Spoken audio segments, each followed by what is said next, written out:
I felt like I had pushed myself too hard, and that night I started having blurred vision. And the next morning I woke up vomiting. My wife said, something's wrong. And she thought it was just a matter of maybe going to the ER and rehydrate me. They took one look at my blood pressure coupled with my headache, stuck me in the CAT scanner, and the rest I don't have a lot of memory of. Well, he came in specifically for a procedure to determine what side of the brain his memory was localized to, called the WADA procedure.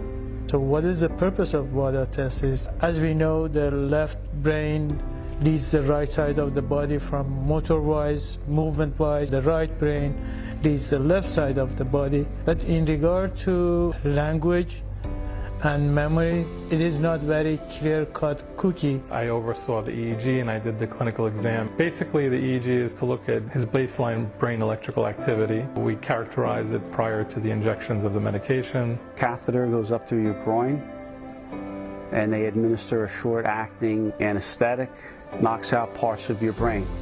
During that time when the injections are made, we're using the EEG to determine whether the brain has been completely suppressed or put to sleep. For his case, the neuropsychological component of the testing is probably the most important part, because it's testing his visual memory, his verbal memory. It's trying to figure out what side of the brain the memory is localizing to. If we go to the right carotid, we ask the patient to hold the left arm up. So once we see that the arm is falling down and the EEG showing the suppression of the brain activities, we know that this brain is numbed.